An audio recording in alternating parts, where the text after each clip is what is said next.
Sagittarius full moon, and I don't know, can you guys see the chart well from the table? Yeah. Okay, so what is so the features of the full moon, we got sun and moon in the Gemini Sagittarius alignment. And in terms of understanding the collective and what's going on, one of the things that is coming really clearly in my meditation, or not so clearly, is one of the challenges we're having, because usually when the sun is in Gemini, sun in Cancer, everybody's really social. This is the time to really get out. These are the longest days of the year.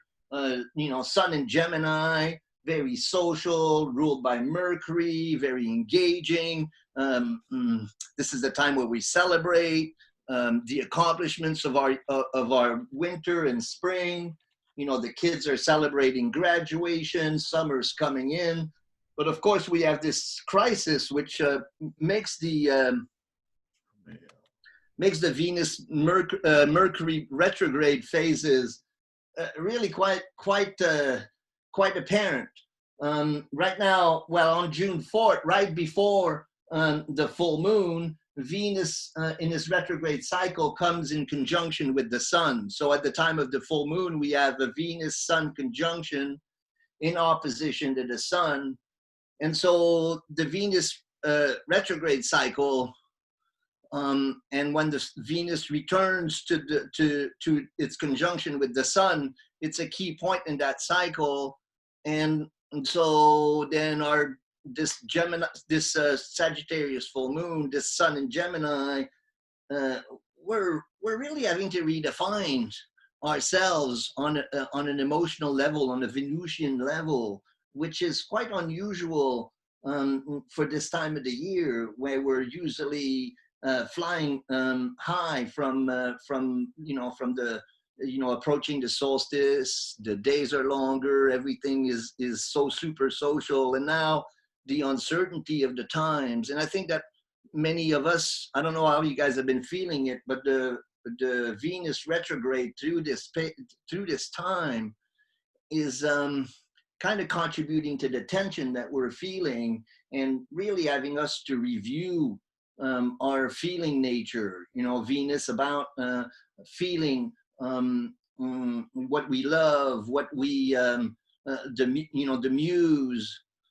So Venus in conjunction with the sun at the time of the full moon, as us considering how are we going to get our kicks? How are we going to get our the funds? Oh, the chart is up.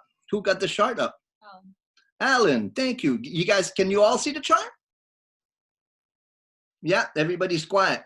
Okay, so then thank you for that. That really is helping. So then Venus Sun conjunction with Moon, and then we have Mars Neptune conjunction in Pisces for forming a T square. So first the Moon in Sagittarius. Moon in Sagittarius. Sagittarius is about engagement. It's about adventure. It's about excitement. So usually this full moon is a really fiery, airy moon. And with Venus retrograde, our feeling natures having to readjust to a new normal. And then Mars Neptune in conjunction in Pisces. Of course, Neptune has been in Pisces for quite a while now. And that is, Neptune in Pisces is something that, it's exalted there, is very strong, but it's also very foggy and very uncertain. And, mysticism is at its premium. We connect with what is beyond the veil of consciousness. And then with Mars, the will, and Neptune into T square, in a 5-planet T square, it makes for a lot of confusion as to what to do with our time. Venus is retrograde, Mars is in Pisces in conjunction with Neptune. So then the Neptunian fog has a lot to do with and I think that we're all faced with that reality of trying to return to normal, and yet everything is so uncertain, so foggy, and most of all, we don't get to have the social connections that we're used to at this time of the year. So it leaves us craving for containment, for engagement, for relationship, and redefining our relationships and how we get connected with our friends anymore. So that's really the essence really of the full moon. Then of course Jupiter, Saturn, and Pluto are there, and we're going to talk about those three. Everybody's feeling those three quite a bit. And then we have the Mercury Uranus sextile that you know, is very anytime you have Mercury and Uranus in an engagement together, you have genius, you have intelligence, you have an ability to question and to want to know. Mercury Uranus is very detached. It seeks to find solutions to these complex problems. And I think that that really defines what we're going through as a collective. Does that make sense to everybody? Yeah. And again, this is hard to get a sense. Is my delivery too fast? Maybe I should relax a little bit. How am I doing? So far, so good, I think. Okay. So then that's the full moon, and we'll get more into detail as we move along. And Dulcie, if there are any questions that come up as we go along, you can bring them up. But part of my agenda today was to discuss Mercury and Venus in alchemy, and then because what we're having right now, you know, Venus is moving retrograde, and then as Venus is moving retrograde, on June 4th, it's the conjunction of Venus and the Sun, and then on June 24th, Venus turns direct. And then right before Venus turns direct, Mercury turns retrograde. And so we'll have, for about 6 days, we'll have both Mercury and Venus moving retrograde. And then on May 23rd, just a few days back, we had the Mercury-Venus conjunction. So I was going to talk about Mercury and Venus in alchemy, and I think this is one of the greatest gifts that Jung gave us from the astrological perspective. You know, in his books on alchemy, is that he kind of gives us an alchemical definition of the planets. And so in my path, you know, I've been studying astrology for 30 years, and then I've been practicing for 11 years. And then when I ran into Jung's definitions of the inner planets, you know, Mercury and Venus, that really shifted my astrology, and especially in analysis, because I find that the role of Mercury and Venus in the integration of the sun and the moon is quite crucial. So in alchemy, Mercury is Mercurius. Mercurius in alchemy is the prima materia. Prima materia meaning it is the essence of the union between the two, and between the two solar, you know, the sun and the moon. And alchemy and Jung looked at astrology a little bit differently than we do, in that he looked at the chart and he looked at the relationship between the sun and the moon as a potential of the sacred marriage, or that the goal to individuation is to actually integrate the masculine side of the personality and the feminine side of the personality. Of course, the masculine side of the personality being symbolized by the sun, and the feminine by the moon. Of course, other planets refer to the masculine and feminine, but the sun is the king and the moon the queen. And Mercury and Venus are the only planets that lie between the sun and the moon. And so then they're function is to contribute to the union of the sun and the moon, so that in a chart, when you're looking at the relationship of the sun and the moon, and again, I read the chart a little bit differently. Jung has kind of shifted my astrology significantly in that now, when I read a chart, I look at what are the obstacles and what are the constellations that support the sun and the moon, and how will the person integrate a harmony between their solar nature and their lunar nature. And the way we do that is through looking at Mercury and Venus in the chart. So Mercury, the guide of soul, the psychopomp. So if you look at the, and again, if I was able to share my screen and do some drawing for you, I could do that, but I'm just going to do it visually. So Mercury is the cross of matter, the sun is the ball, and then the moon is the hat of Mercury. So Mercury has the little hat, that's the moon, and then the sun, and then the cross of matter. So symbolically, Mercury is the priest, Mercury is the guide, or in alchemy, it's the unifying third that makes the fourth possible. So for those of you who have followed my work a little bit and who know a little bit about Jung, Jung talks about the axiom of Maria, the 1 plus the 1 make the 2 plus the third make the 4 as the 1. The process of individuation is not, and the sacred marriage doesn't involve 2, it involves 4. The 4 elements, and these are complex subject matter, but Mercury acts as the unifying third, and so then in a chart, whenever you look at the chart and the relationship of sun and moon, Mercury's job is to support that union. And in your own personal chart, Mercury becomes that uniting third that will make the union of the sun and the moon possible. So again, we could just do a whole workshop on just Venus and Mercury from an alchemical perspective, and to show you examples of what that looks like in the chart. But this concept of Mercury as the guide of soul and the psychopomp and the priest that's responsible for the union of the sun and the moon together is really important. And now Mercury spins around the sun, and from her perspective, it never leaves really, the sun very far. It goes only 22 degrees ahead of the sun, and then it turns retrograde. So now, Mercury is getting near turning retrograde. It's up as the evening star now.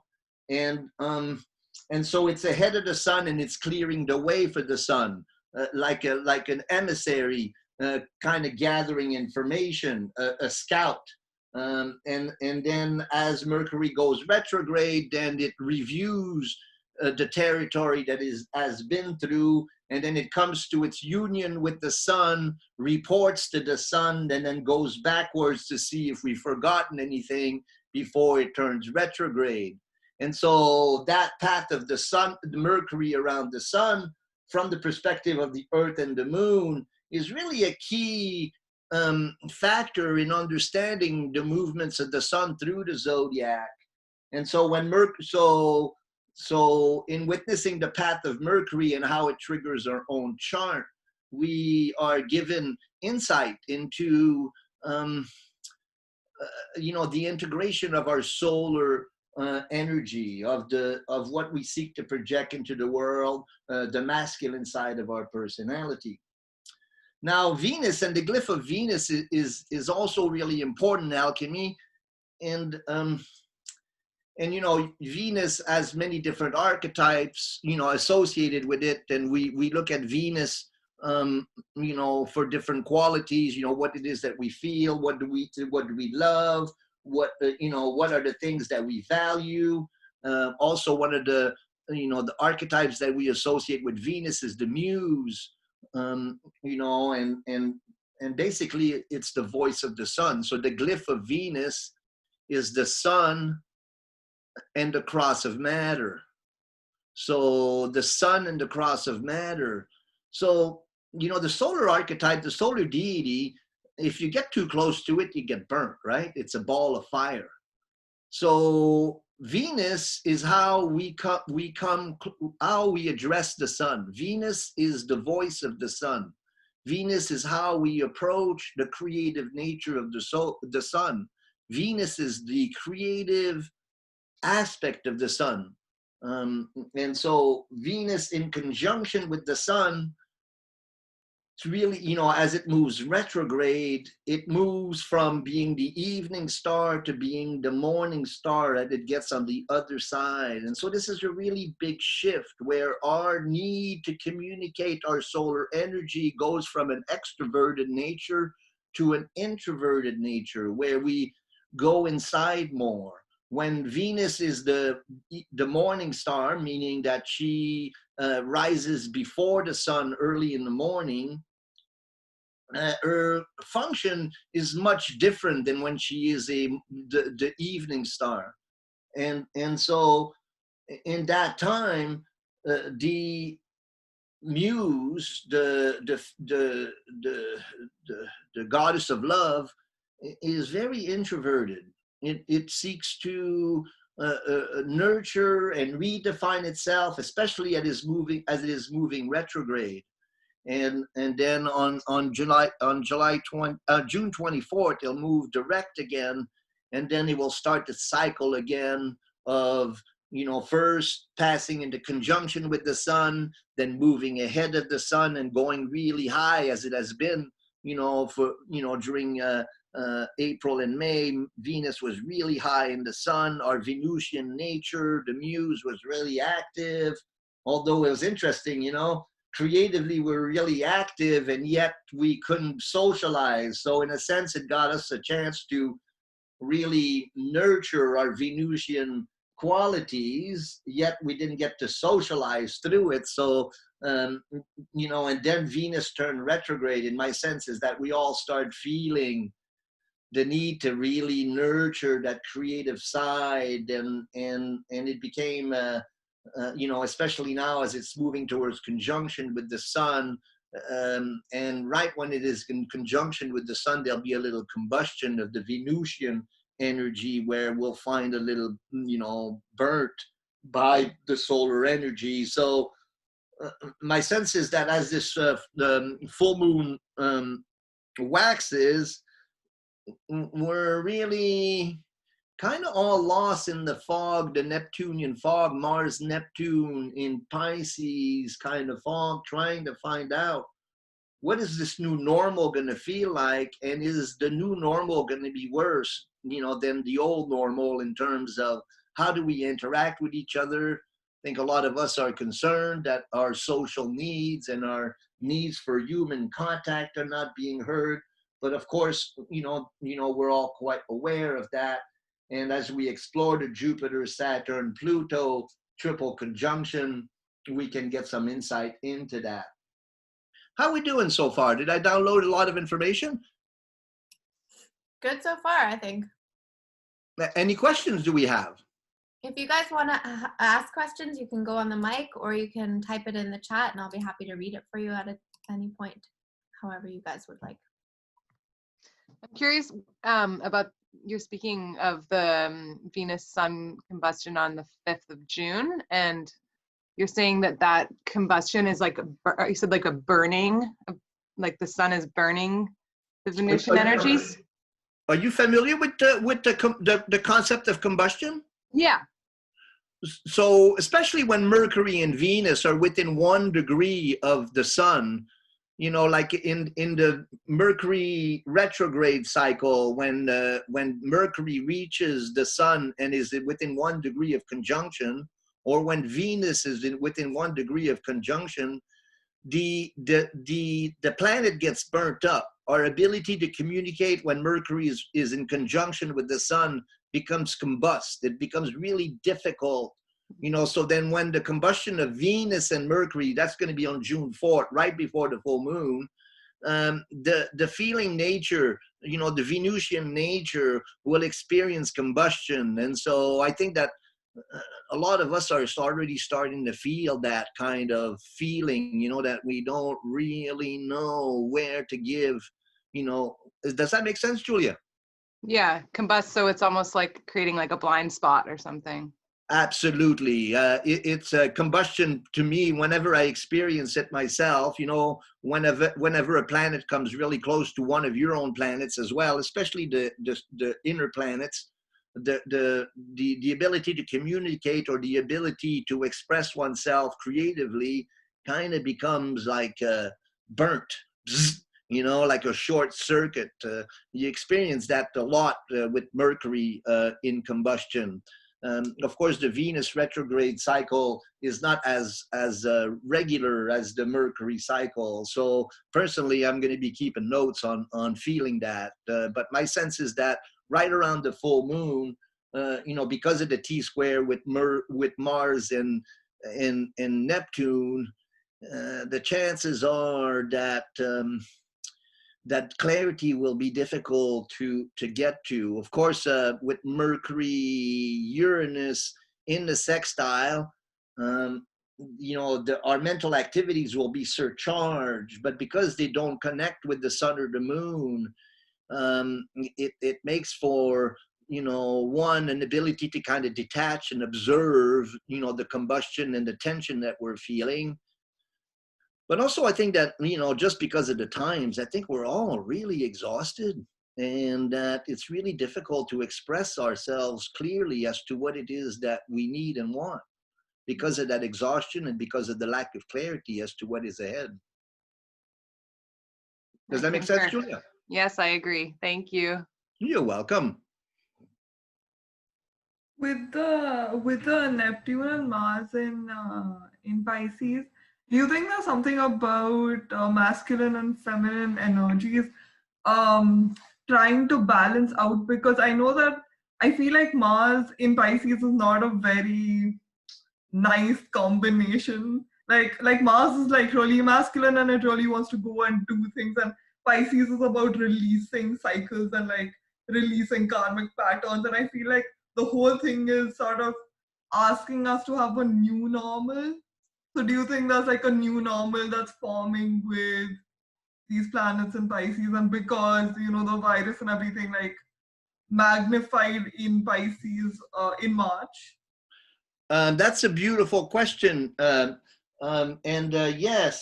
I think that, you know, in order to really fully understand, you know, the Mars-Neptune conjunction, and again, Mars is applying to the conjunction with Neptune, and as it gets closer and closer, I don't know exactly the degrees that, you know, now Mars is at 16 degrees at the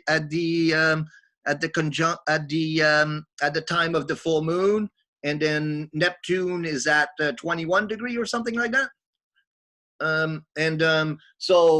So Mars will be in exact conjunction with Neptune, you know, probably, you know, a week or two from now, as we get closer to the equinox. You know, first, you know, we need to talk about Neptune and Pisces and what you know, that looks like archetypally.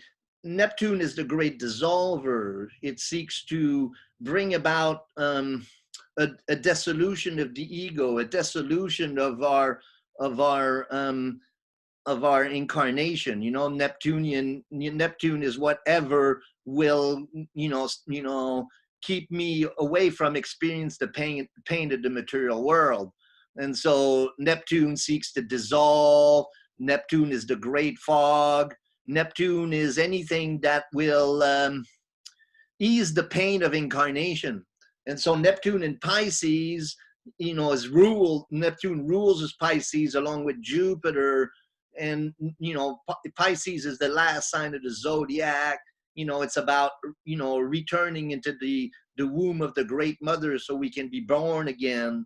So, you know, Neptune spends 7 years or so, 12 years in Pisces, 12 years in each sign. And so when Neptune came into Pisces, you know, the urge to, I call it the urge to merge, became really, really strong in all of us. you know, where escapism as it comes at a priority. You know, many of you have heard me speak about this Saturn, Pluto, Jupiter, Pluto triple conjunction. You know, I've been speaking about it for years, of the tension that was mounting in our times. And the crisis, to me, has started a long time ago. You know, we have, you know, 2008, when Uranus and Pluto became, you know, started becoming an angle for a square. And then we had the grand crosses of 2012, which were really powerful. And then when Neptune came into Pisces, it became kind of easy to ignore the fact that everything was crashing, and that the world as we know it is being forced to change drastically. And so Neptune in Pisces is kind of that dissolution, or that refusal to face reality. It's also can be manifested in giving power completely away to, you know, in this case, the government, or to anyone. You know, Neptune doesn't want to have any say in the material world. It wants to give away its power. And so, but on the positive side of it, and I think that that's, you know, important to know, that any angle, any relationship, any planetary position has a positive and a negative. The positive of Neptune in Pisces is that the veil that separates us from the other side, you know, whatever we call that, you know, the spiritual realm, or, you know, or the unconscious, as Jung calls it, then the veil is very thin when Neptune is in Pisces. And so it makes spiritual practice and meditation and, you know, uniting with the divine, it makes it, it supports it. So we have an ability, when Neptune is in Pisces, to really connect with the other side in a powerful way. So then when Mars approaches Neptune, and Mars in Pisces, as Akanksha was saying, Mars in Pisces is not really happy, but actually Mars in Pisces is really in service to the divine. And so then we have Mars, you know, so the beauty of Mars Neptune conjunction into T square with the, you know, with the sun and the moon, is that we feel called to service. We feel called, you know, just like what's happened with Minneapolis, and how so many of us are feeling the urge to be active in a redeeming way to this this crazy thing that we call racism.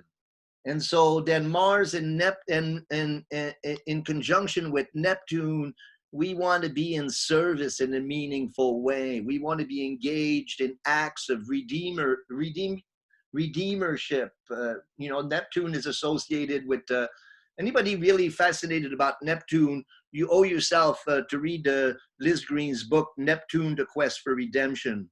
It's a fabulous, it's probably the best book that she's written in terms of a thorough analysis of the planet. And she puts Neptune through storytelling and through practical example. She really draws a very powerful picture of Neptune and its effect on the collective.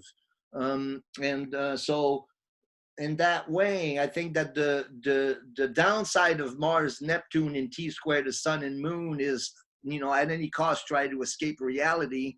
And the positive side of it is, let me be in service to what is the highest good, and to find a way to redeem the sacred masculine, the sacred feminine. Does that answer your question, Akanksha?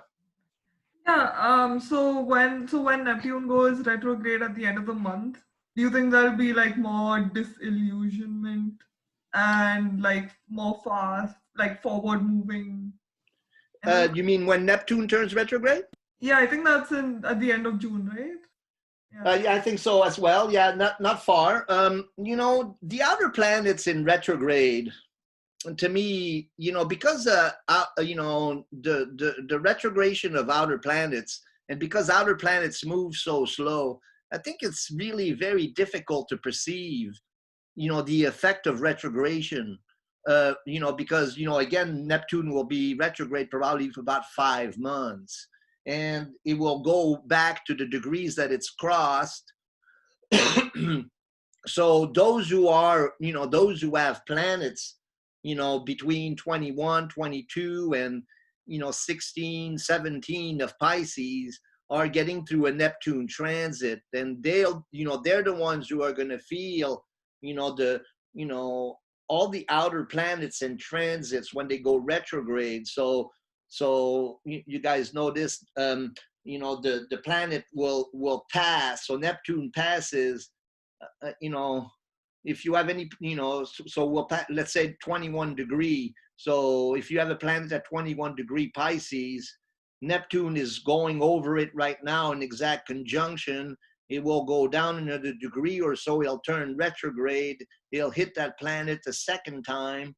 It'll go back to about 15 degrees of Pisces or so, 16 degrees, and then it will turn direct again and will hit that planet a third time. So I think that really in personal transit, you'll experience the retrogression period as a kind of, oh, that's what just happened. And then I call the third pass the integration pass. So the first time a planet crosses your natal planet, it's like, oh, what happened? And then when it goes into retrograde, oh, that's what happened. And then when it goes third time through, oh, now I can integrate this planet and move forward. And so in that way, we'll feel, you know, if you're getting a powerful Neptunian transit in that way. But in terms of the collective, I don't see a lot of shift in a planet moving retrograde. Myself. Can I ask a question? Sure.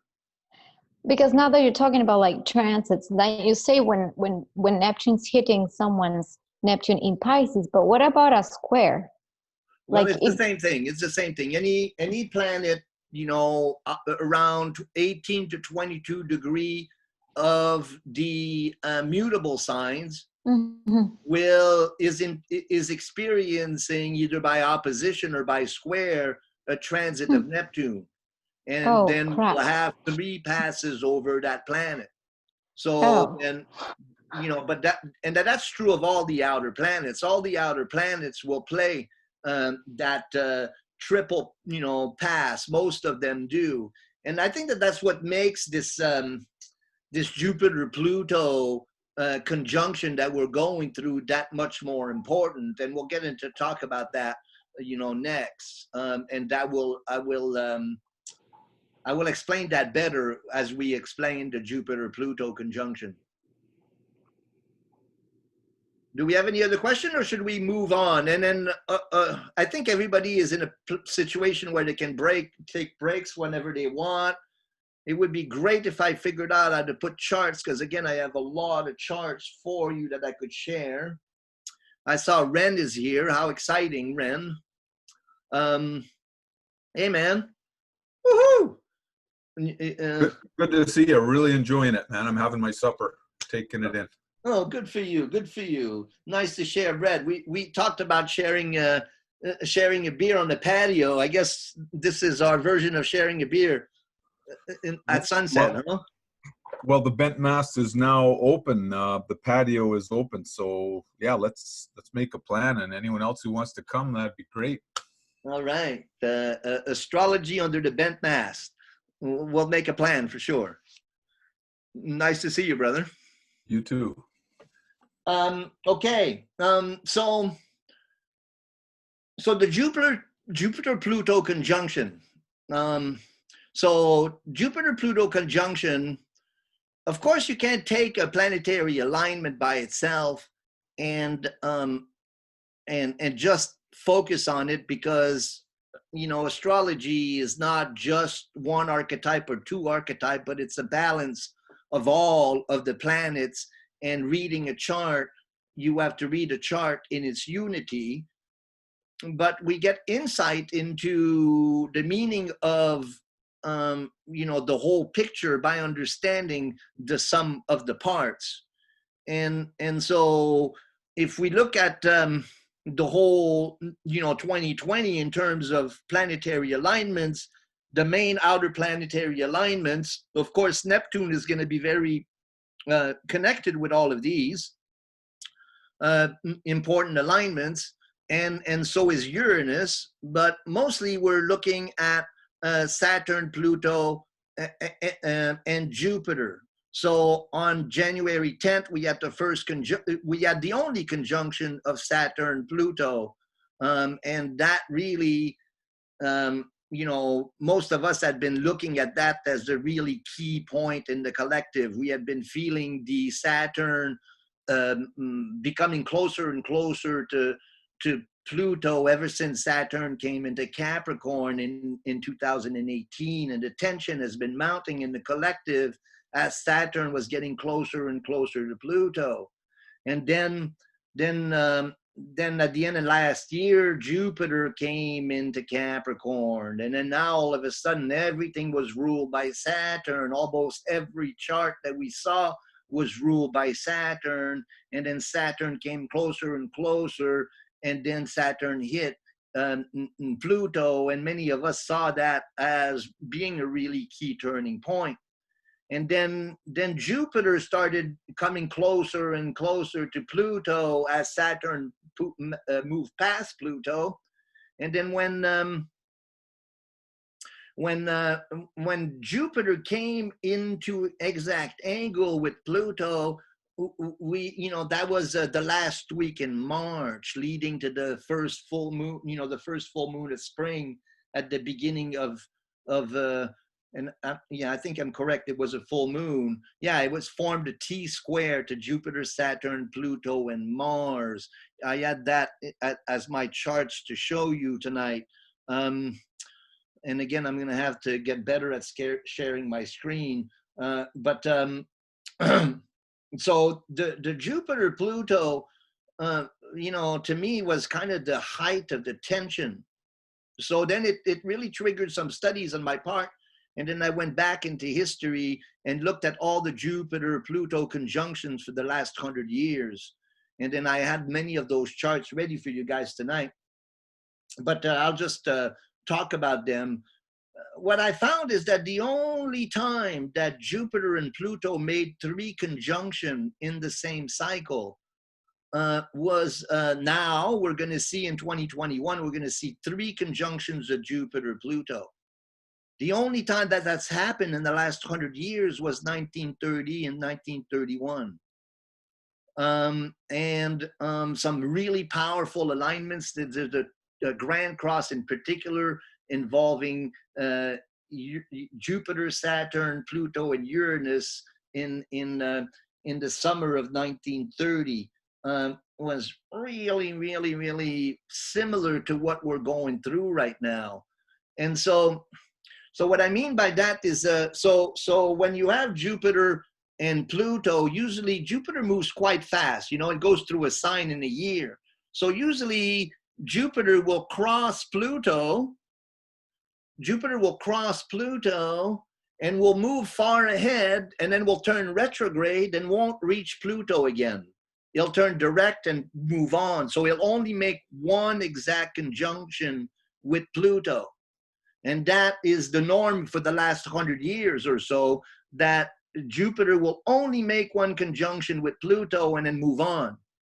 The last time that it happened that Jupiter passed Pluto, turned retrograde, touched Pluto again, and then turned direct and touched Pluto one more time, that was 1931, 1932, like that. I don't have the dates exact, but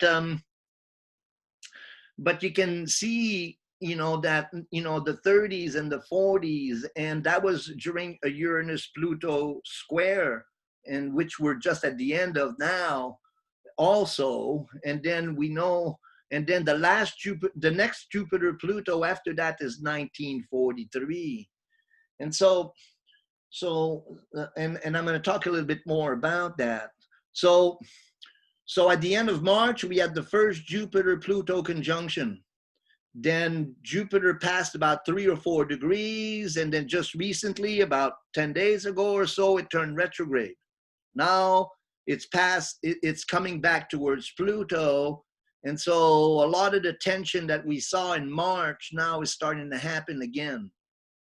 And then as Jupiter moves closer and closer at the end of June and the beginning of July, for about a week to 10 days, Jupiter will be within 1 degree of Pluto. And then again, Jupiter will go back to, quite a while into, and it will move direct in September again. And in November, we have the 3rd of the Jupiter-Pluto conjunction. And then shortly after that, in December, we have the 1 Jupiter conjunction with Saturn that we'll see on this cycle as well. And so those are the, those are the key points. Again, Uranus and Neptune will play a factor in all of this.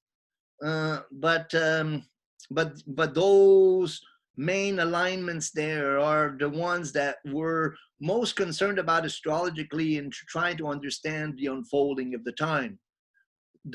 Now in 2021, we'll have a Jupiter-Uranus square, and then we'll have 3 Saturn-Uranus square that are really going to kind of be the continuation of these unfolding that we have in 2020. So my sense is that this crisis that we're going through, that has been building for quite a few years, will be experienced for, through this year and then into 2021 in terms of, Uranus playing a much more dominant role. So the revolutionary, innovative energy of Uranus will be more constellated. But let's return to Jupiter and Pluto and talk about what that looks like archetypally. And in this book on transit astrology, Richard Tarnas talks about Jupiter, Pluto, and he talks about the vector meaning that, okay, Jupiter influences Pluto. That's one way that you can read the alignment, but also Pluto influences Jupiter. So we can try to read these 2 archetypes and again become familiar with what happened in history. And so in a positive way, Jupiter is emancipating, it's enlarging, it seeks to make everything bigger.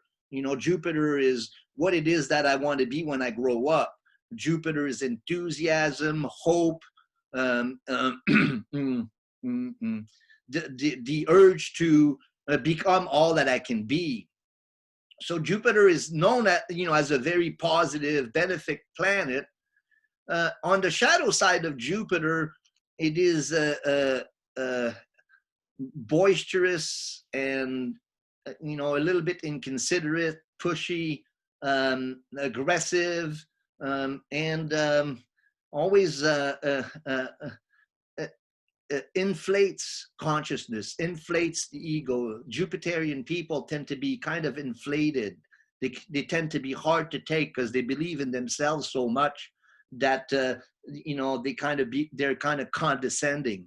So then those effect on Pluto. So one, Jupiter effect, and then Pluto is death and rebirth. It's what is dying within you to be reborn to your higher self, or to a higher octave of expression. The rage of the great mother. If you really are fascinated about the Pluto archetype, then the Astrology of Fate by Liz Green is a reading you must have. It's a fabulous experience. Personally, I read it 7 times, and every time I read it, it changes my life. It's a powerful exposure essay on faith and free will and the role of Pluto in the natal chart, with beautiful examples and also with dream analysis interwoven into it. It's a fabulous book. And so Pluto, death and rebirth, and what it is that is dying in me so that I can be reborn to a higher octave of expression of what is my mission in terms of my connection to the Great Mother. You know, the Pluto archetype is associated with the Great Mother, with the Fates, and again, Liz Green makes a beautiful exposition and tells great stories about the Great Mother in that book. So then when we have Jupiter, Pluto, Jupiter, you know, emancipates, Pluto, death and rebirth. So then they're kind of conflicting archetypes. And so then the emancipation of Jupiter with Pluto, death and rebirth, you know, it's like the death and rebirth of our, you know, of our culture is being, you know, sped up by Jupiter. You know, it has a, Pluto is also associated with plutocracies and government and control. So Jupiter then empowers control. So, you know, during the last, during that Jupiter-Pluto conjunction that I told you about in the early 1930s, where Jupiter makes 3 times a conjunction with Pluto, we had, of course, the Great Depression. We had also the birth of great social movement, but we also had the coming to power of Hitler and Mussolini and Franco and the rise of fascism, you know, and so then, Jupiter, Pluto, the rise of government control, you know, and so, you know, realities that we're experiencing, but also the rebirth of great social movements in relationship to that control. Like in 1943, for example, when Jupiter and Pluto were in exact conjunction, you know, we had, you know, a tremendous amount of collective effort to withstand the tide of fascism, of Nazism, and we had, you know, courageous effort of people storming the beach. And so I think that so I call that the, you know, Jupiter Pluto. I call it the storming the beach factor. And many of us are put in situations, and I've been experiencing that, and I can, in a lot of readings now, is that people are faced with a situation where they kind of have to storm their personal beach. You know, they kind of have to face dark issues about their own process that has been plaguing them for years. And I think that that's the unconscious or the deep meaning of the Jupiter Pluto, is that we are being forced to recreate ourselves. We're being forced to find a particular part of ourselves that is dying and to be reborn to that shadow. And so there are deeply positive signs to that Jupiter Pluto, in that new social movements are being born. There's a rebirth of our optimism and our hope, and yet there's a dying of it too. You know, we're confronted with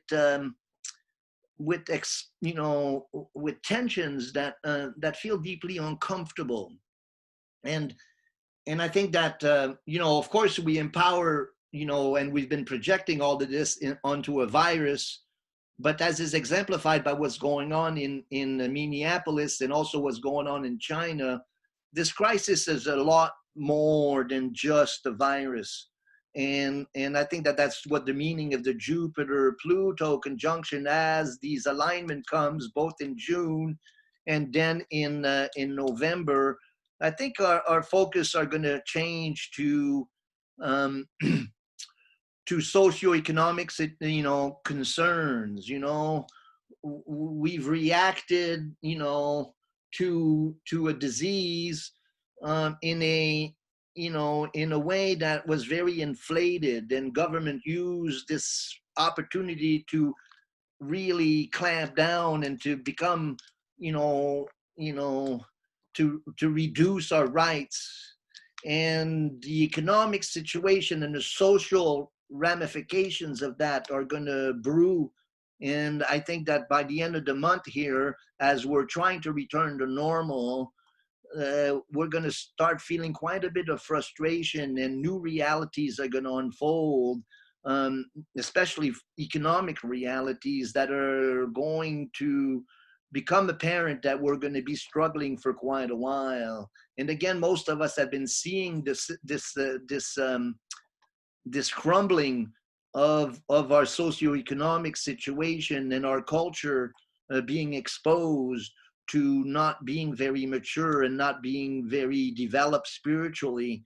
And I think that that's being exposed by the Jupiter Pluto, and at the same time it's an exciting new beginning. So those 3 points, and then the Jupiter Saturn conjunction in December. The Jupiter Saturn conjunction comes every 20 years, and throughout history, in Jung's work, Jung quotes the alchemists as saying that the Jupiter Saturn conjunction is the maxima coniunctio, the most important of conjunctions. And of course, the alchemists didn't have the benefit of Uranus, Uranus, Neptune, and Pluto.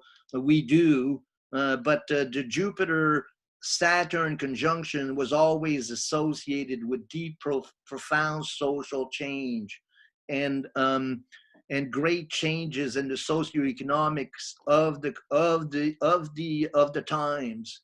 And so then we have these 3 conjunctions. First we started the year with Saturn, Pluto. Then we have 3 Jupiter-Pluto conjunction, and then we have the Saturn-Jupiter conjunction at the end of the year. So, from our perspective, I think as astrologers and as being members of the counterculture, these are the opportunities we've been waiting for your whole life, for our whole life. These are great opportunities to recreate ourselves and to recreate and to redefine what it is that the way that we want to live. And it's going to bring about a certain confrontation. And I think we're starting to see that confrontation in Minneapolis, and then we're going to see it in China for sure, with Hong Kong. And I think that we're going to see confrontations build. Here in Canada, we're pretty absorbed in following the government recommendations. But my sense is that as the socioeconomic crisis continues to grow, the revolutionary urge and the urge to become a better culture, to become better at living, to have a better society, will be really brought to the front as 2020 concludes. And then with all the Uranus, Jupiter and Uranus, Saturn alignments in 2021, my sense is the revolutionary urge will dominate 2021. And how that plays itself out, we're kind of building that slowly in ourselves as we navigate these complex times. That's a lot of information there. How are you guys doing? Woohoo! Pretty good. Do we have any questions?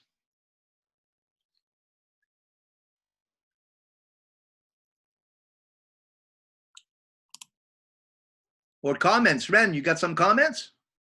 That's great, man. Good to hear someone talking sense. Well, I don't know about, I think that as you do, I think we're all feeling it and we're trying to make sense of it. How do you feel that? How do you feel Jupiter, Pluto? How about if we switch off of the share screen? Okay. I have no idea how to do that. Okay. Great. Well, I'm liking it. For me, Jupiter is tilting things toward the positive. Jupiter also amplifies and makes things bigger. Many people have said that Jupiter is what has turned the epidemic into a pandemic.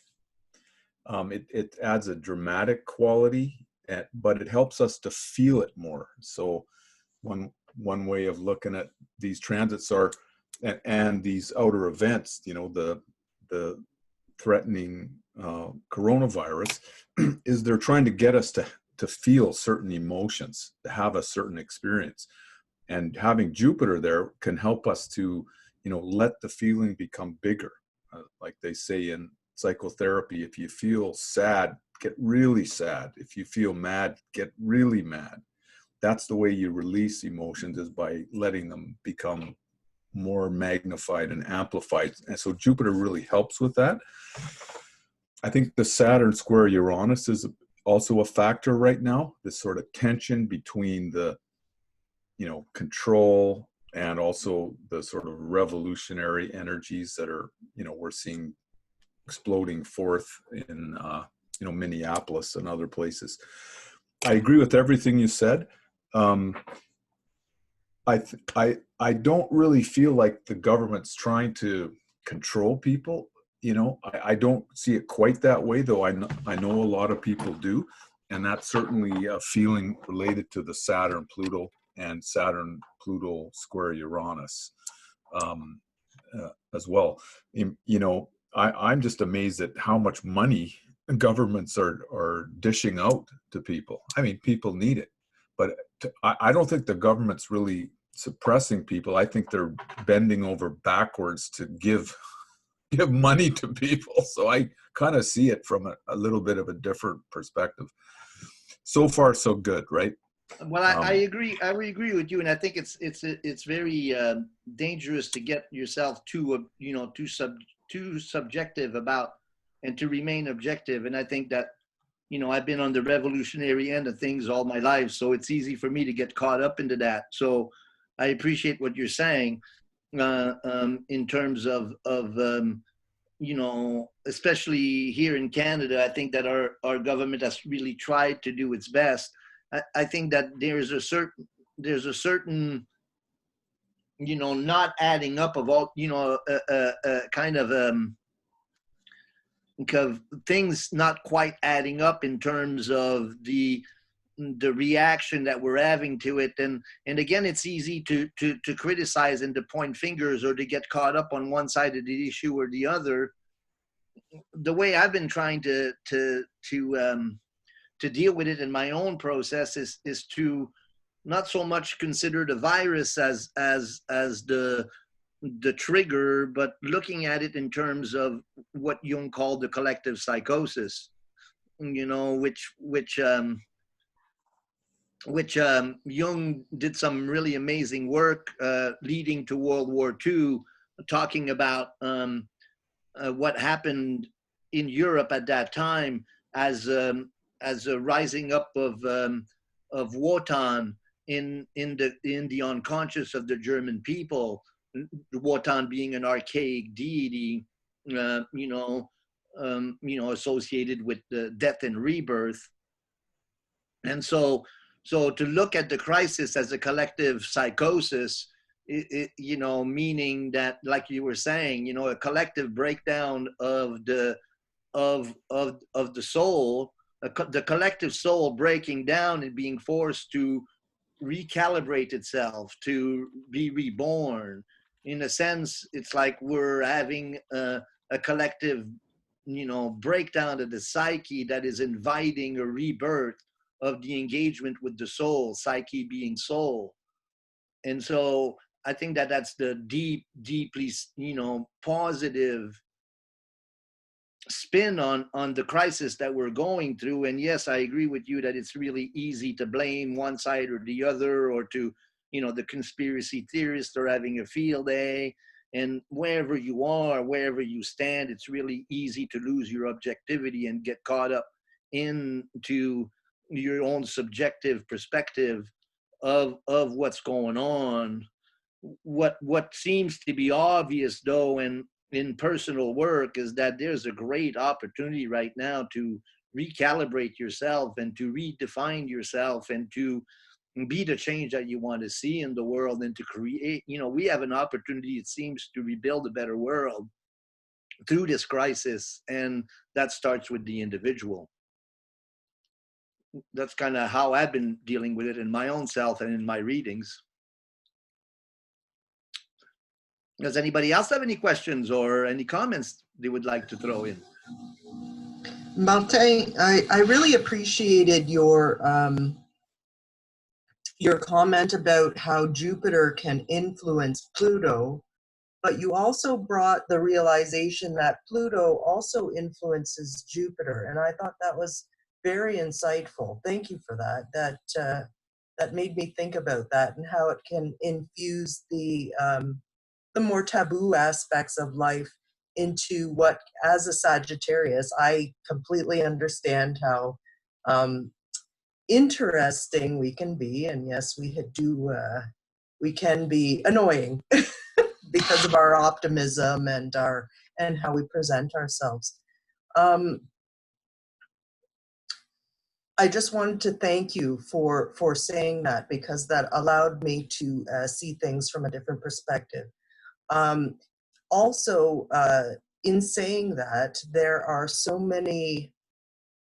there's, as you know, so many ways to interpret even just each of the planets themselves. I love that you have you're really on the side of the underdog, the rebellious spirit, Uranus, and the planet.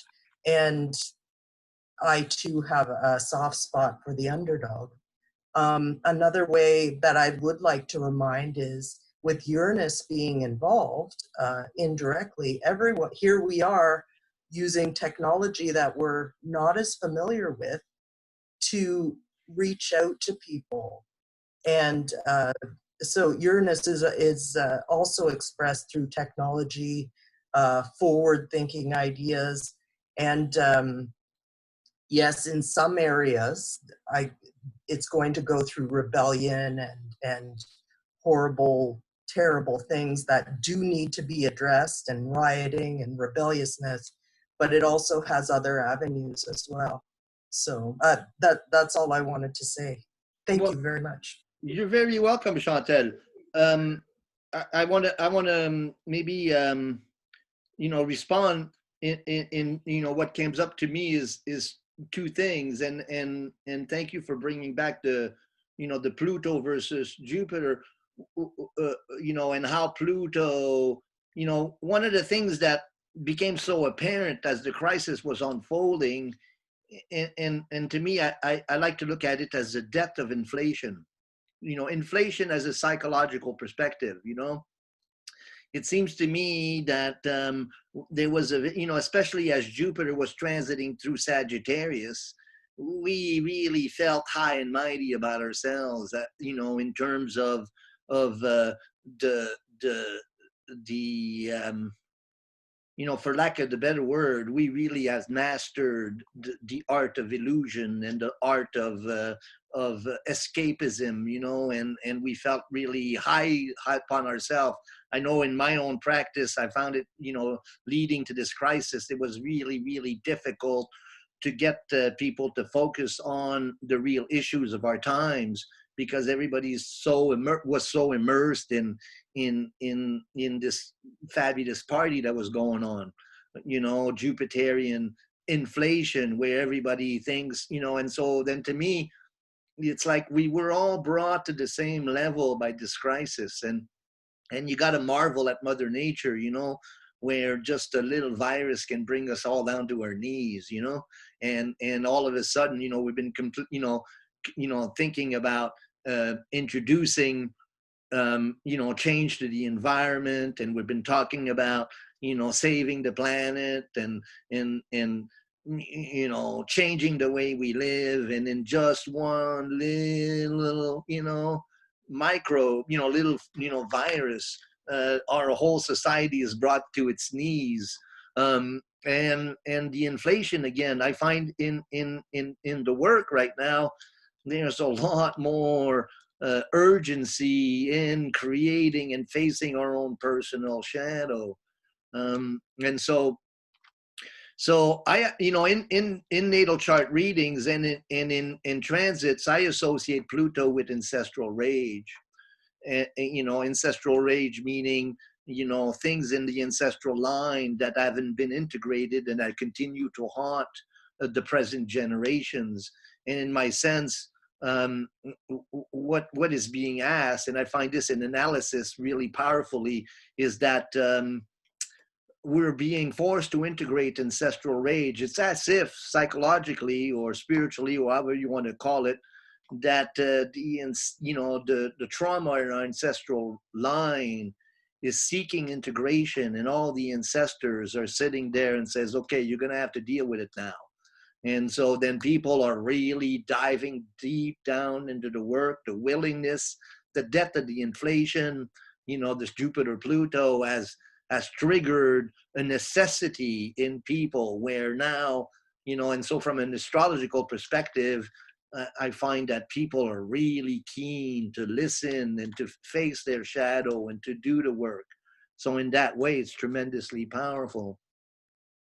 And then you mentioned the Uranus, and then Ren also mentioned the Uranus, the involvement of Uranus. And again, Uranus and Pluto have been in square since 2008, and it's just the end of the square. We saw really the last Uranus Pluto square this winter and this spring. Now Uranus is moving too far away, and yes, Uranus and Saturn are in orb, but the exact Jupiter square to Uranus in early 2021, and then the 3 exact Saturn Uranus square in 2021 will be really key, as you pointed out, to developing the technology that we need to become, to create this new world that we want to create, but also kind of what we see in Minneapolis, kind of a righteous indignation at the rampant materialism that that weighs down our society and that makes our society uneven, and so I think that as the fallacies and as our values are exposed, and as the focus on materialism becomes more exposed, I think that we're going to have to shift to a more humanitarian, more earth-based, more sustainable type of lifestyle. And I see great movements developing. They're already beginning to develop, but I'll see those movements to really take form and shape in 2021. And 2021 being kind of a very Aquarian feel to it. And so in that sense, I not that there won't be any struggles, but I think that that many of us, I can speak for myself for sure, that these are the times we've been waiting for. And how are we not doing on time? And do we have any questions? And Sarah Eva, woohoo! How are we doing, Dulcie? It is 8:12. There's time. I think Chantal, did you want to ask a question? I just wanted to note that, of course, all of the planets, the next thing that they're shuffling into, the current conjunction, they're all going to be shuffling into Aquarius next. So, of course, Uranus, in mentioning that, is going to have the same flavor over the next few years. So humanitarianism, righting wrongs, rebellion, and also technology as well. So that's kind of the era that we're going into, with Pluto moving from Capricorn into Uranus. Absolutely. So it's amazing how things work. Yes, the patterns, and yes, it's very intriguing where the boat rulers of Aquarius will be will form 3 exact squares during 2021, and kind of preparing the ground for Pluto to come into Aquarius. And then, and for those, of us who are familiar with the age of Aquarius and what that means, it really seems like we're given an opportunity to really, support and activate that process. Beautiful. Thank you, Chantal. Anyone else has a question?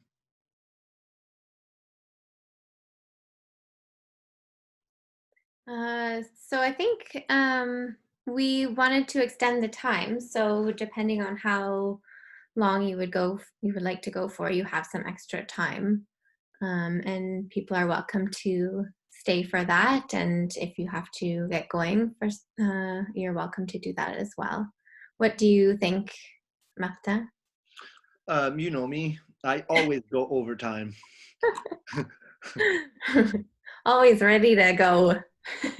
Well, I mean, this is, again, I think that, as an astrologer, these times kind of vindicate us, and we've been talking about these changes in the collective for years, and it's not just ourselves, but it seems, one thing for sure is that the astrological dynamic and discipline has gotten a big boost through this crisis. And I think that's, I know my career has certainly been, energized. Again, I think that all of us have been talking about this for quite a while, and we've been preparing ourselves for quite a while. And so, I think that before the crisis, people would look at you like you had a hole in your head, and then now they go, oh, maybe you're not that weird after all. And so now, all kinds of people that I've connected with in the past are all calling, and they're all saying, yeah, you know that reading we were talking about? Okay, well, this is the time. So in that sense, it's really gratifying to be in this place. And are you feeling that too, Ren, that astrology is stepping up? Absolutely. Everybody else wants the same hole in their head. It lets in more information, right? No, I really enjoyed your talk. Your knowledge of Jung and alchemy is fascinating. I really enjoyed what you were saying about the sun and moon and Mercury being the priest, that the psychopomp that bridges the two. It's really, really interesting, man. Yeah, no, I thought things were going to collapse. Everyone would be super conservative with their money.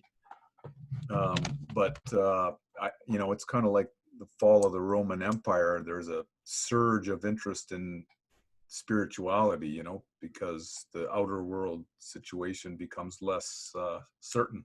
So yeah, I'm happy with things right now. Cool. Anybody else got a comment or a question? Tatiana.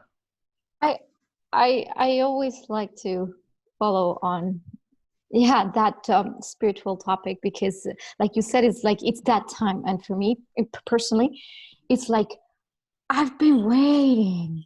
Why am I so weird for years and years? I was like, oh, now it makes sense. Now I understand why I do what I do, and I'm supposed to be doing it now and not before. Because this is what I'm feeling. This thing kind of like shut everybody down. Everybody's like confronted with their own urge of the soul, Pluto, urging for that higher transformation that's way beyond our conscious mind.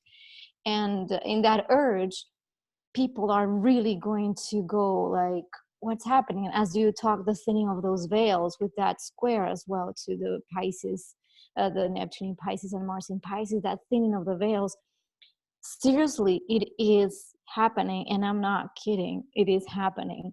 Like things like, and I know you might not believe me, but, or you might, you see my fairies back there, you see my painting from 20 years ago.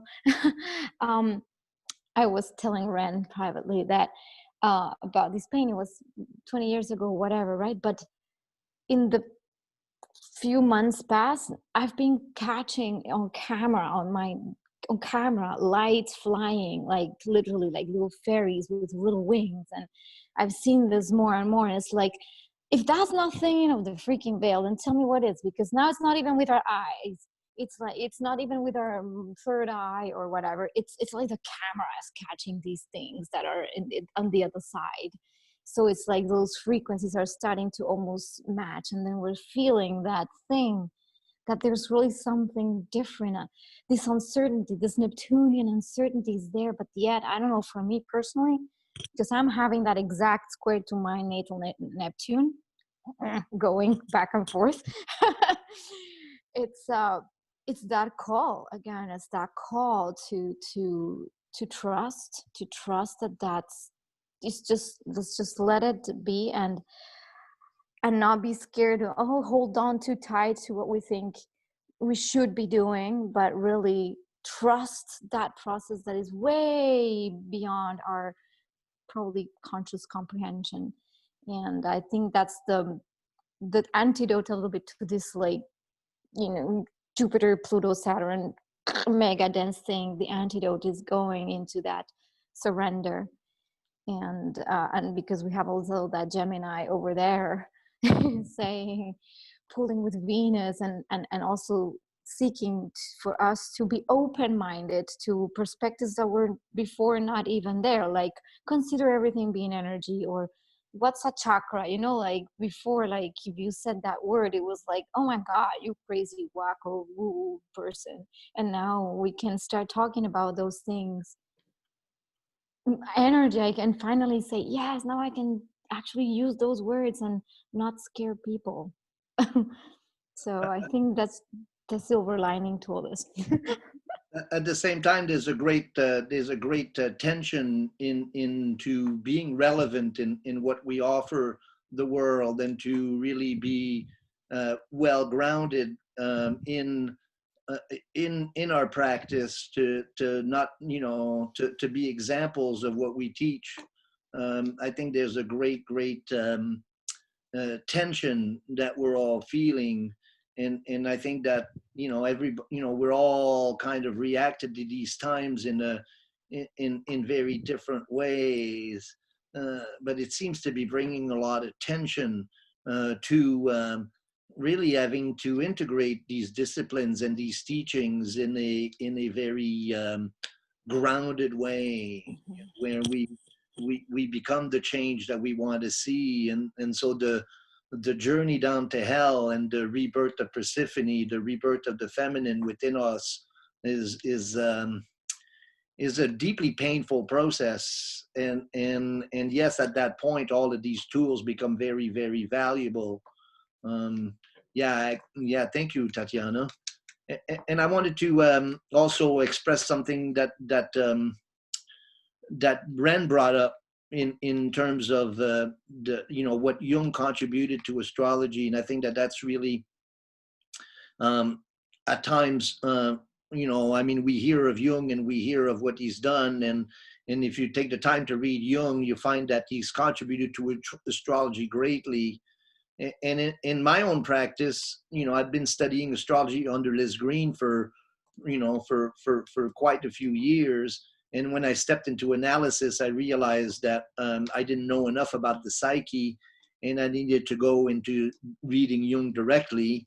And as I was doing that, I found that my whole astrology was shifted by his work, and especially in the way Jung defines the relationship of the sun and the moon, and reemphasizes the importance of Mercury and Venus as the priestess in the sacred union. And that's not a language that as astrologers we're really used to hearing. And so in the Mysterium Coniunctionis and in his alchemical work, Jung establishes ideas that are still really relevant. Not only are they relevant, but it seems like in that particular work is alchemical work, he offers insight into astrology that only now are we really beginning to really understand and integrate. And so especially in his work on understanding the collective psychosis, and again, Jung was the first one to talk about the age of Aquarius. And many of you have heard me quote this from volume 10 of the collected works. Jung talks about the shift of ages, and how when the age shifted from the Aryan age to the Piscean age, how grave of a crisis was taking place. And he talks about the shift between the age of Taurus and the age of Aries. And then he talks about the coming age of Aquarius, And he talks about the shift in archetypal dominance that occur at the shift of an age, and how unsettling it is. And then he points to the fact that I do this, I talk about these things. I'm a psychologist, and I'm putting my hard-earned reputation as a psychiatrist. But I do so because people are being caught unaware of the psychic realities of the shift of the age. It's as if the archetype, our own definition of ourselves, is shifting right from underneath ourselves. And we're being forced to redefine ourselves from an archetypal structure that is deeply uncomfortable. And he says that, you know, the chisel of my words will barely make an impression on the hard stone it encounters, Jung says. And you know, and then after Jung left, you know, we had the 60s, and we had the age of Aquarius becoming like a kind of a reality. And Liz Green, in her book on Jung, talks about how he was really the first one to start talking about this age of Aquarius, and how he came up with that, and how he, you know, expressed that is really fascinating. And then she points out in that book that you know, there are different dates given, you know, to the beginning of the age of Aquarius. According to Jung, the first stars of the Aquarian constellation came to the equinox point in early 1940. And then, you know, there are those who talk about, you know, around 2000, Y2K, 2012. And then there are the more pragmatic astrologers who point to 2160, 2150. You know, those are kind of the three official dates that go around. But what's evident, I think, in all of us is that there's a great archetypal shift that's going on. And it's important to, you know, yes, it's easy to look at the collective crisis as the trigger point, but I think there are unconscious and psychic dominants that are shifting with ourselves that are at the root cause of this crisis that we're facing. And to really understand that we are being invited to redefine ourselves from deep, deep down into our own conscious. And so then doing that work is really quite, and that, I think, is why astrology is so important in that perspective. And also, you know, dream analysis and working with the contents of the unconscious to dream work. And those are two things that I'm trying to recommit myself to in this crisis, is to be able to provide, you know, the healer and the dreamer astrology, but also to show up more for people in terms of providing help in dream analysis. And so that's kind of how my practice has been affected by the crisis and where I'm evolving to. And I look forward also to more of these kind of gatherings where everybody's invited to share. And is there anyone else that have any comment or question? With the Jupiter Pluto, I like how it's not about sort of just looking at the positive side of things, like you said, like when Jupiter was in Sagittarius and things were really over optimistic, but now it's sort of like Pluto sort of making us face our shadow selves, which I really like, because I think that's something that not too many people that I know give a lot of attention to, is integrating the shadow side. Even in the counterculture, there's a lot of emphasis on like love and light and all of that, but like getting spirituality real and really looking at the negatives and like sort of bringing them to the light is really nice. Yeah. That's one of the things that Jung was really eloquent in saying, you know, in terms of you know, reducing this Jupiterian inflation and realizing that really, you know, and this is one of the most beautiful alchemical sayings that Jung brought, you know, that has influenced me, is that the alchemists believed that darkness is the mother of the light. And so that really, when we go into the dark, we're giving birth to the light again. And so the process of renewal and of bringing light to things involves the sun setting at night and being reborn in the morning out of darkness again. And so this process of night, you know, of facing the shadow, is how light is reborn. And we can emphasize the light all we want, but if we're not doing the work of integrating the shadow and bringing the shadow to light, then we have great danger of inflation. And that's, you know, I think the beautiful part of it is that, you know, real spiritual practice and real engagement with the shadow is gaining some momentum, and I think that bodes well for our future. Yeah, that would make sense, because even the source is born out of something, and the womb is usually dark, right? So we come out of darkness is sort of what it is, yeah. Absolutely, absolutely. Consciousness, you know, consciousness is born out of unconsciousness. It's how it goes. How are we doing, Dulcie? We are doing great. It is 8:30. Are you all finished with the items on the list that you wanted to discuss? I covered pretty much everything that I wanted to. Okay, we can open it up for just questions or general discussion. Does that sound okay? Sure. Okay, so we'll go for maybe a few more minutes, and then we'll wrap up. How does that sound for everybody? Sure. Sound good? Okay. All right. So awesome. Thank you so much, Martin, for sharing all of that with us. We got a thumbs up from Ren. I don't know how to do that, so I'll just put my thumb up. Your literal as somebody was doing. I don't know. I'm not good at that either, but here it goes. I always mess that one up too. Oh, I did it. I'll just mention one last time for everybody. If you'd like to make a donation to Martin, you can e-transfer him at spiritofthetimes108@gmail.com. Is that correct? That's correct. And then also same email address if anybody is more interested in doing some personal work with me. I've been working on a pay what you can basis, and then again I integrate dream analysis and astrology together in a very Jungian way. And this is a very fun time to do the work. And so if anybody would like some personal work, it'd be an honor to serve you in that process, in that way as well.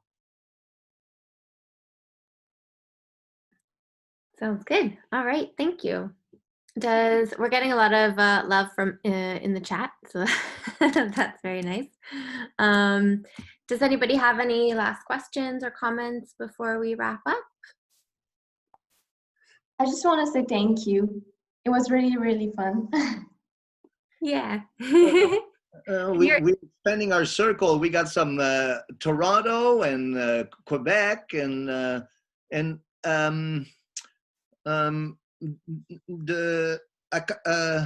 there was anyway. Everybody else is from BC, I guess, huh? I remember Toronto and Quebec being the ones that were not BC, but I could be wrong. Oh yeah, Akanksha, where are you also in Victoria? Oh yeah, I'm in Victoria. I've been in Canada for like 2 years, yeah. Okay, cool. Anything else? Any last comments or questions as we wrap up? I do want to say that I had seen other people mention this as well, but over this period of time, I have been having dreams like every night, which was not usual for me. And they're detailed, intricate dreams.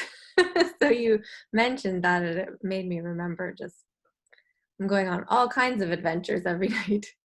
Well, that's what I found in my own practice, is that, you know, I've been trying to get traction in my dream analysis practice, and now you know, everybody's calling me saying, wow, I've had this dream and that dream. And I was reflecting on what Jung says, you know, before World War II, Jung was seeing all kinds of really dark sides in his own dream work and in the dream analysis of his clients.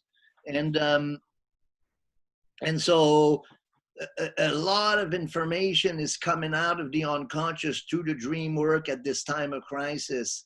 And a lot of good material is emerging from the unconscious. And again, it's synchronous with the astrology. And so when we mix astrology and dream work together, I call it the check and balance system. You know, when I work with a client, I ask him to keep a dream journal leading to the reading, and then I do the reading first, and then almost always the dream confirms the reading and contributes to the reading.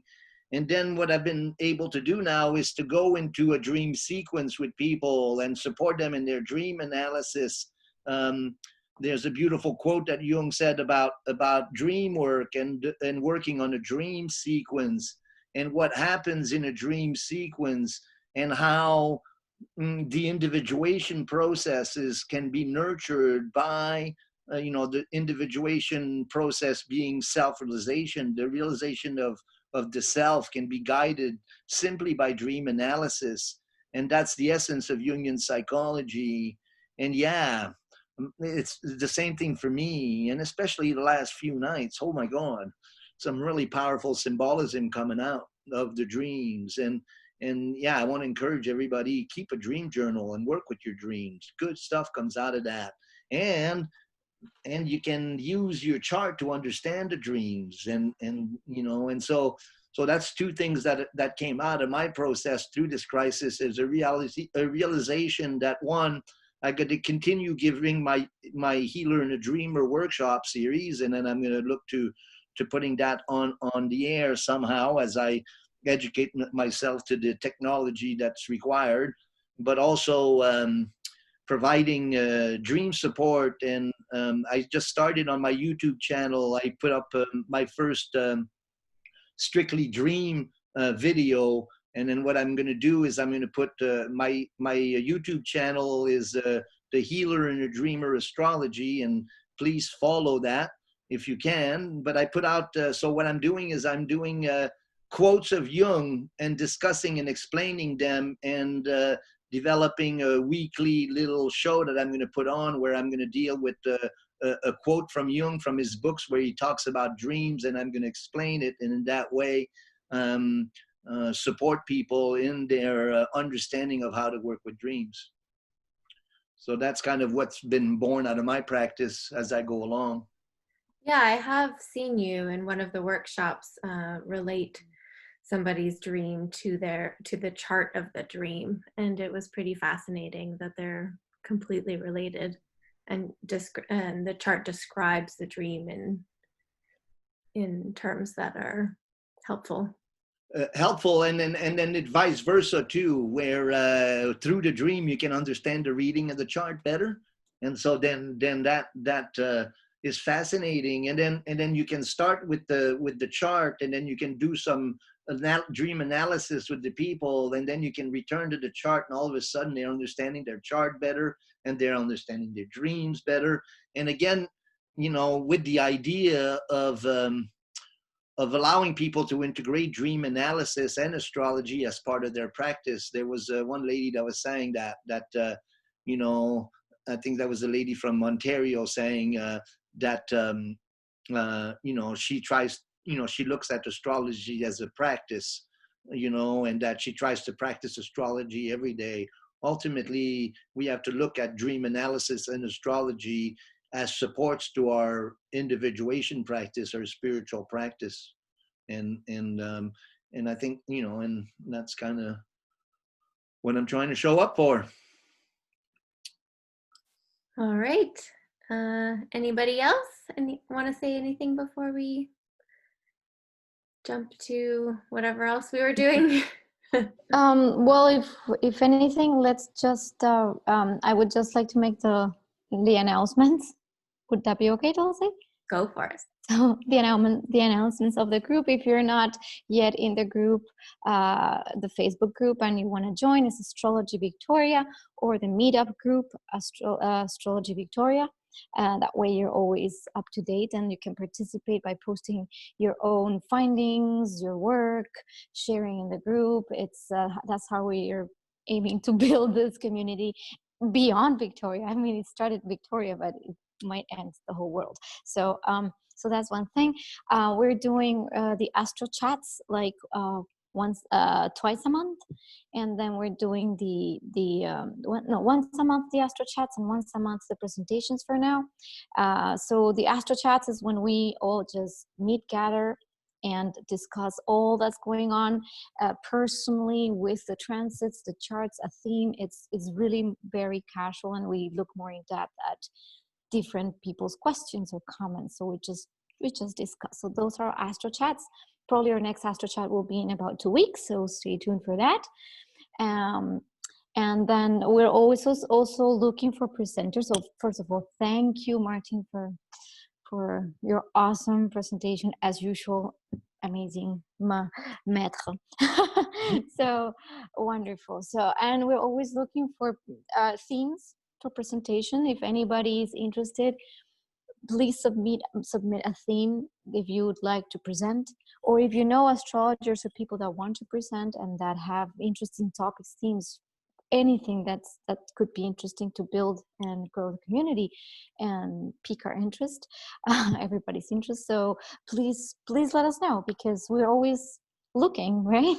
So don't be shy, and if you have an idea of something you'd like to expose, don't be shy to just reach out, and then we'll schedule. The more the merrier, and we're looking forward to growing this community far and wide and beyond. And look, Aquarius is just happening right now. You see those little screens. So let's roll with the times.